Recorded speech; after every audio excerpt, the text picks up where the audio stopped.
История, как мы знаем, циклична. Многие события, что происходили в разные времена и эпохи, имеют тенденцию повторяться. Мы знаем, как в последние годы Российской империи русский шовинизм имел государственный характер. Великодержавность и богоизбранность имперской власти. Шовинизм русского народа, который исходил уже из самого названия «великороссы». Черносотенские организации, еврейские погромы, ограничения мусульманских народов в их правах. Все это закономерно вылилось в империалистическую Первую мировую войну, которая похоронила под собой Российскую империю.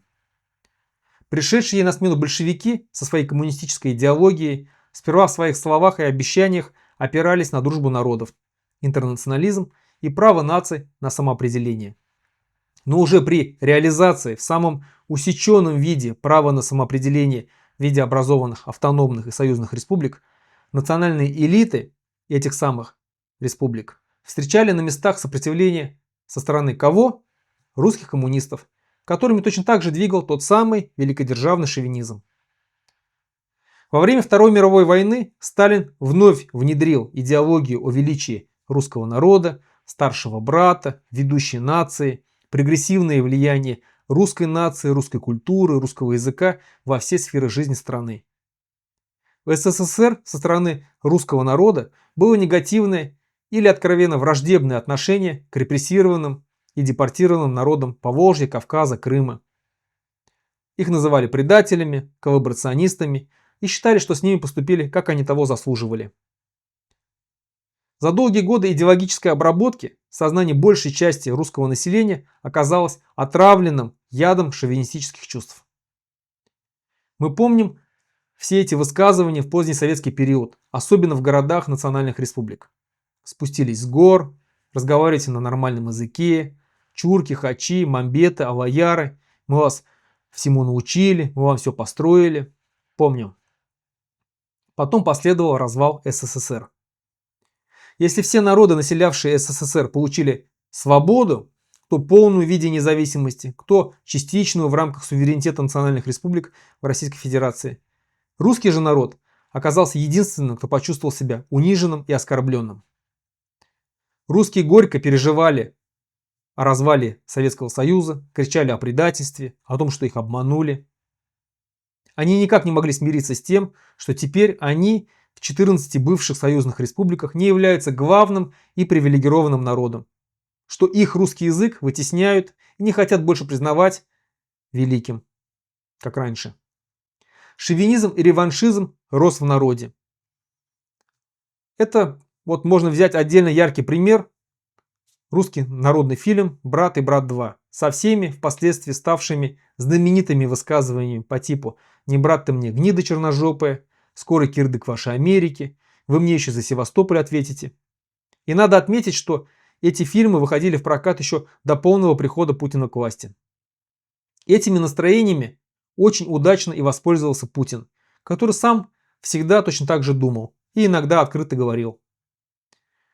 Мы все помним его слова о том, что развал Советского Союза – это величайшая геополитическая катастрофа 20 века. Схожесть режимов Путина и Гитлера много раз была отмечена. В основе политики обоих диктаторов лежали именно реваншистские настроения их народов. Реваншистские настроения германского народа после позорного для них Версальского договора, который лишил их всех колоний, 8 части собственных территорий, 6 миллионов немцев оказались за пределами страны, были очень сильными. Они чувствовали себя униженными, оскорбленными, обманутыми. Они винили во всем политиков и либералов. Воспользовавшись этими настроениями, Гитлер пришел к власти. Он уничтожил всех своих политических оппонентов, запретил независимые СМИ, возвел репрессии в государственную политику. Затем сперва захватил, ну или, как он говорил, вернул Рейнскую область. Потом последовала аннексия Судетской области в Чехословакии. Затем аншлюз Австрии. За всем этим западные страны смотрели безучастно, лишь иногда высказывая озабоченность. И лишь только нападение Гитлера на Польшу вынудило Англию и Францию объявить войну Германии. Гитлер начал оболванивать свой народ рассказами об его исключительности, величии Третьего рейха, высшей арийской расы, унтерменьших и жизненном пространстве.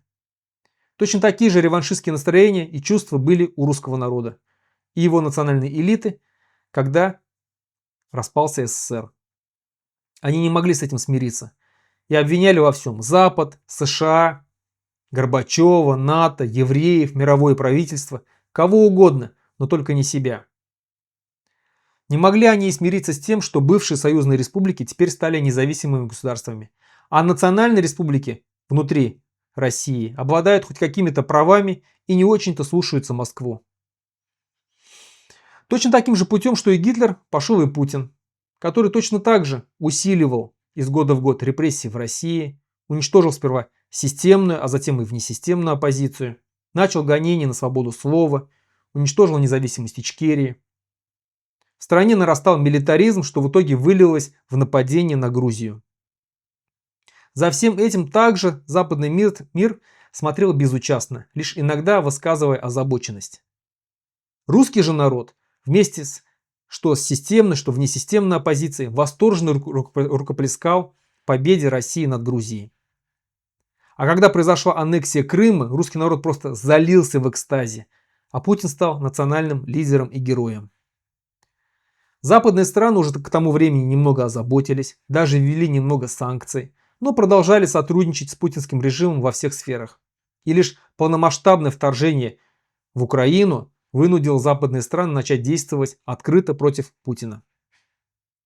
Все эти наступления на права и свободы как своих, так и граждан соседних государств не осуществились бы, если бы не поддержка населения самой России, и в особенности поддержки основного населения страны, русского народа. Урезая политические, экономические, культурные и языковые права национальных республик Российской Федерации, русский народ не только безмолвно смотрел, но и горячо поддерживал это. Мы помним все эти высказывания чиновников и депутатов разного уровня о том, что суверенные национальные республики – это рассадники сепаратизма. Помним бесконечный поток жалоб на якобы притеснение русских в национальных республиках. Помним митинги против обязательного изучения государственных языков в тех же самых национальных республиках. Все это горячо поддерживалось со стороны Москвы. Если русский народ всегда чувствовал свое превосходство над другими, считая себя выше других народов, то с момента начала аннексии Крыма его начали еще сильнее накачивать, но уже на государственном уровне смыслами о величии, богоизбранности, о русском мире, Третьем Риме. И он сам не заметил, как окончательно оформился в нацистскую толпу фанатиков, где смешались разные, казалось бы, несовместимые между собой идеологии русского нацизма, советского прошлого, имперскости и коммунизма.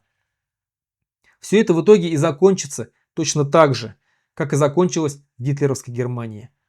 Полным и окончательным поражением, разрушением и развалом страны. Русский народ должен пройти через полный крах, чтобы понять, что никакой он не Богом избранный народ, что империи давно вымерли, что они ничем не выше других народов, и что те же самые народы имеют полное право на свободу и независимость. Русские окончательно смогут прийти в себя только тогда, когда у них образуется свое собственное русское государство на отдельно взятой территории, куда не будут входить другие народы и их земли. И тогда они, возможно, займутся собой, своим развитием и не будут поучать другие народы, как им жить. Только так и никак иначе.